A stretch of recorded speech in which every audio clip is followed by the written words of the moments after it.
आइए मित्रों, मैं फिर से आपको बता देता हूँ। मैं हूँ डॉक्टर एम वी गोहिल और arts and commerce college Dholka की ओर से आप सभी का स्वागत फिर से मैं कर रहा हूँ। क्योंकि आप लोगों को आगे का जो भाग मिला उसमें मैंने दो कोर्स की बात की, 201 और 202 की। यहाँ पर मुझे आपको कोर्स नंबर 203 की बात करनी है और इसके लिए मुझे आप लोगों को ये खास बताना है कि ये कोर्स थोड़ा अ, अलग रूप में जा रहा है और ये कोर्स थोड़ा लंबा भी है, तो हम लोग इसको विस्तृत रूप में समझने का प्रयास करेंगे। इस कोर्स का शीर्षक यानी कि टाइटल रखा गया है हिंदी साहित्य का आदिकाल और निर्गुण भक्ति काव्य। इसमें पुस्तक है और पुस्तक का शीर्षक है प्राचीन एवं मध्यकालीन हिंदी काव्य, जिसके संपादक है पूरनचंद टंडन। तो आप लोगों को यहाँ पर जो पढ़ाई करनी है वो आप लोगों को जो करनी है उसकी बात मैं आपको यहाँ पर समझाने जा रहा हूँ और इसके लिए मुझे आपको पीडीएफ फाइल बतानी है। देखिए आपके सामने पीडीएफ फाइल आई है और उसमें आप पूरी तरह से डिटेल्स देख सकते हैं। और डिटेल्स है ये कि आप लोगों को यहाँ पर UGC course in Hindi choice based credit system यानी CBCS और हिंदी जो सेमिस्टर है 3 उसकी मैं बात करने जा रहा हूँ। 203 सेमिस्टर 3 में हिंदी साहित्य का अधिकार और निर्गुण भक्ति काव्य, मैंने जो भी आपको टाइटल बताया था वही बात। और पाठ्य पुस्तक है प्राचीन एवं मध्यकालीन हिंदी काव्य। तो इसमें संपादक है प्रोफेसर पूरनचंद टंडन। देखिए यूनिट के हिसाब से मैं आपको बात करूँ तो यहाँ पर आप लोगों का पहला यूनिट जा रहा है हिंदी साहित्य का आदिकाल और उसमें आप लोगों को क्या क्या पढ़ना है। तो नजर दौड़ाइए और मेरे साथ सुनिए भी आप।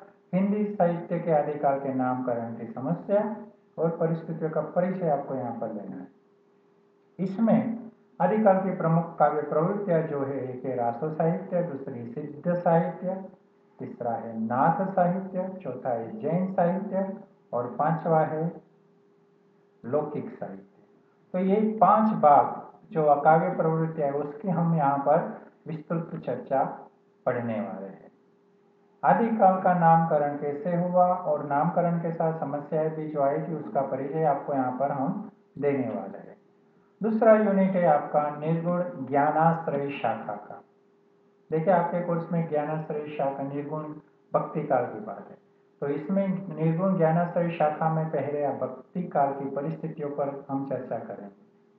तत्पश्चात निर्गुण भक्ति का स्वरूप और उसकी विशेषताएं हम बताने वाले हैं। तीसरी बात आएगी ज्ञानाश्रय शाखा की प्रवृत्तियों की और उसमें जो दो कवि है मुख्य रूप से कबीर और रैदास, उन पर विस्तृत चर्चा करेंगे। तो ये है आपके दूसरे यूनिट का कोर्स। तीसरा यूनिट जो आपका है मित्रों वो है निर्गुण प्रेमाश्रय शाखा का। निर्गुण प्रेमाश्रय शाखा में आप लोगों को जो पढ़ना है उसमें प्रेमाश्रय शाखा की प्रवृत्तियां हम पढ़ेंगे पहले। उसके बाद प्रेमाश्रय शाखा के प्रमुख कवियों में हम मलिक मोहम्मद जायसी और कुतुबन का परिचय लेंगे। और प्रेमाश्रय शाखा की प्रमुख कृतियां भी आपके कोर्स में है। पहली है चांदायन और दूसरी है मधुमालती। तो ये तीसरे यूनिट की बात है मित्रों, इसमें आप लोगों को ये कोर्स पढ़ना है। अब आए आप तीसरे यूनिट निर्गुण भक्ति काव्य में। माफ करना, ये तीसरा यूनिट ही है जिसमें आप लोगों को निर्गुण प्रेमाश्रय शाखा और निर्गुण भक्ति काव्य की बात सुन। थोड़ी प्रिंटिंग मिस्टेक मुझे लग रही है, इसलिए आप लोगों को मैं आगे बता रहा हूँ कि कबीर जो है कोर्स में आपके आगे यूनिट में आ गए। तो चौथा यूनिट यहाँ पर कुछ दोहों को लेकर, कुछ पदों को लेकर बताया गया है।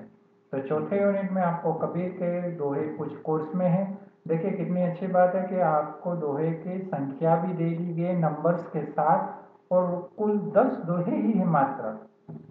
तो उन 10 दोहों के नंबर्स मैं बोल रहा हूँ, 1, 3, 8, 10, 25, 37, 41, 42, 46, 49।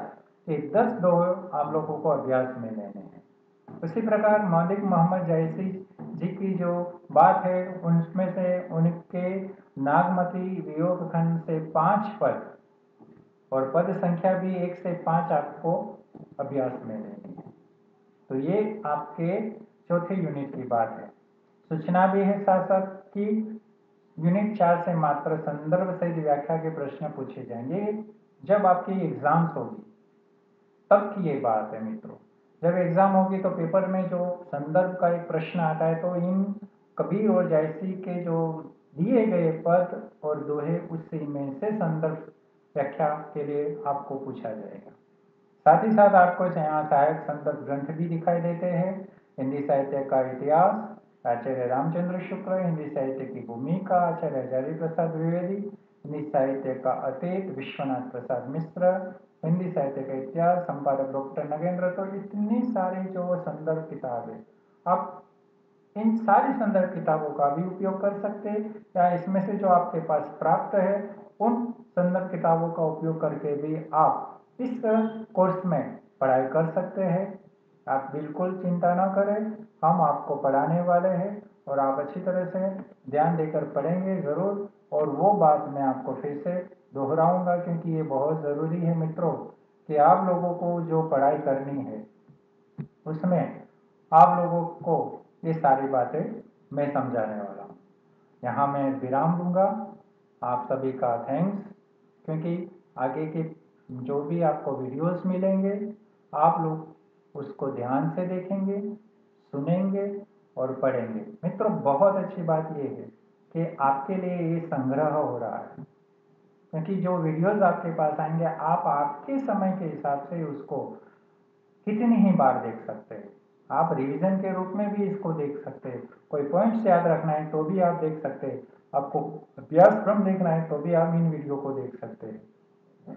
तो मेरी आपसे खास गुजारिश है कि आप इसे आपके स्टोर के रूप में हमेशा के लिए रखना, आज नहीं तो कल भी ये काम आने वाला है।